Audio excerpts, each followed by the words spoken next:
Okay, so let's kind of finalize on this textures of the nail. So I'm going to start creating this stained, rusted stain dirt on the wood. That's what I'm going to be creating now. So I'm going to be doing that on the wood material itself. So that'll be on the wood material. So that will be on the wood texture set rather. So this stain, okay. Let me just show you guys again another reference image. This stain also in here. Okay.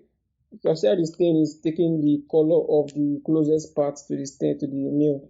So the closest part for that other nail was brown. This particular one is dark, it's darker. But I think I want it look more brownish though, so I'm going to be using a more brownish tone to it. And I think I'm going to turn off every other thing and just work on just the bat itself.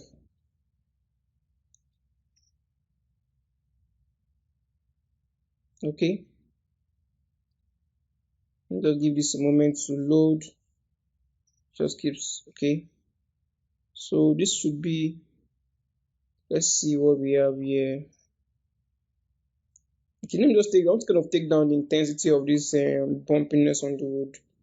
From this surface dense rusty, it feels too bumpy though, but that's completely up to you.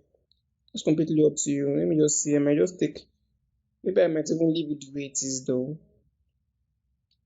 Now this gives a clear idea of what I actually did. Because when you kind of zoom out a distance, you don't really see the bumpiness of that material in there until you come really close to the nail, and then you can actually see it. Just like now, you can actually see it. Okay.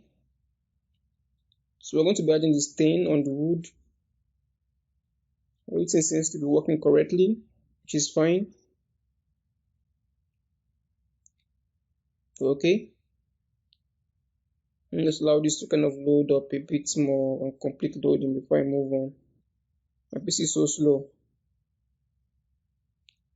So I'm going to, maybe I might even take down the wood to 2K.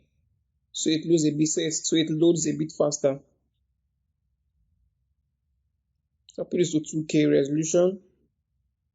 So now it has done loading, so it will feel a bit faster now.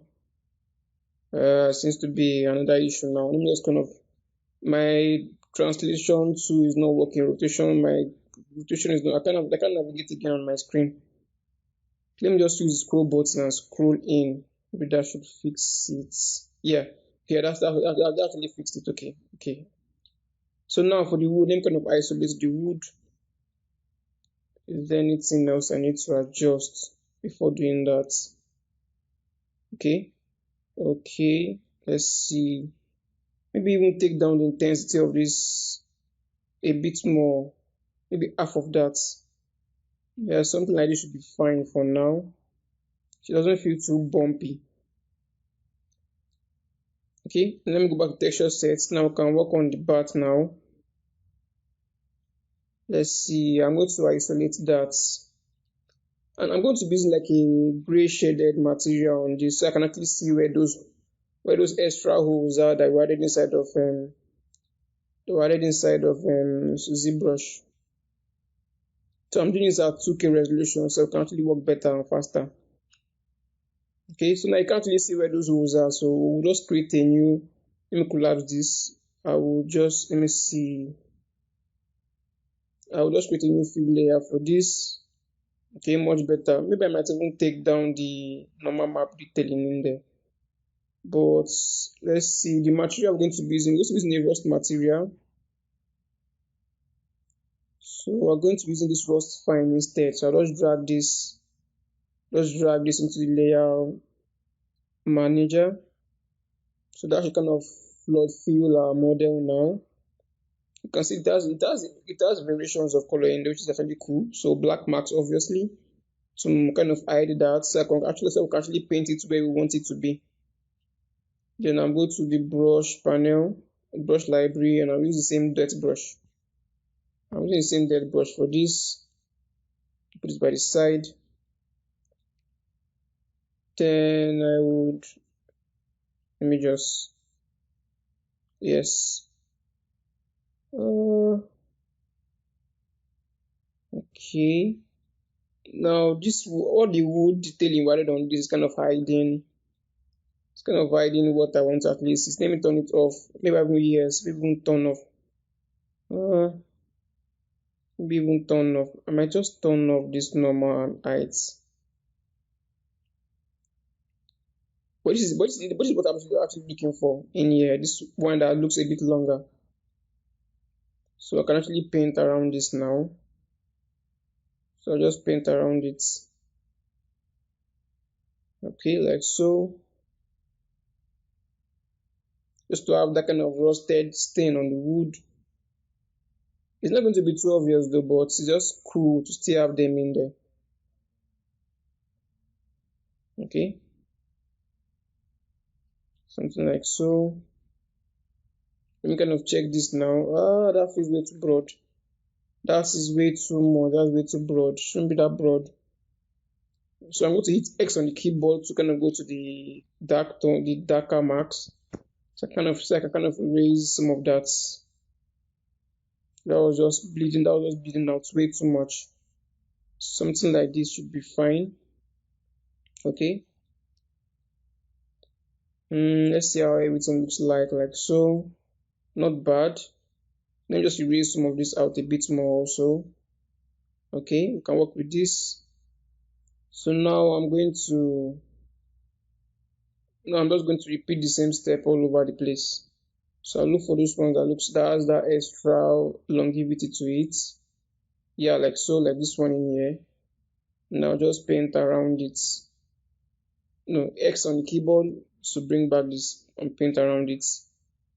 Kind of add that stain on the wood. Something like so.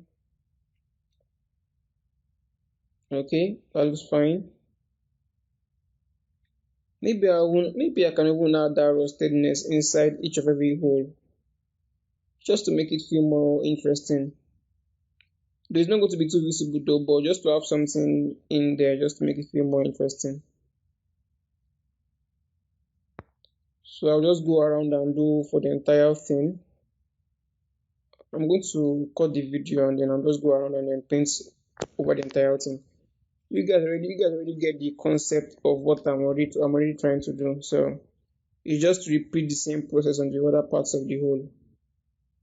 So I'm done with doing that now. Let me turn off that. Let me bring back everything on. You can see it now. Once you bring in the new, some of these are not going to be too visible. But just to have them there in case someone kind of moves around our model, so it gives that realistic feel to it. Okay. So let me just see. Let me just turn on the shadow. I might even just do a quick render instead of Iray to kind of show you how that looks like instead of Iray. Let me just find a good spot for the shadow, for the lighting. Something like so. Just position it properly. Okay. Be somewhere around here.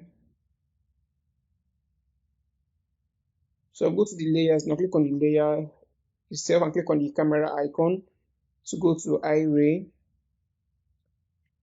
And let's see what that gives us. So you can see how interesting this looks. It's quite interesting. So this is cool. So I'll see you guys in the next lesson where we kind of export this out. Maybe make some other corrections to it. So bye for now.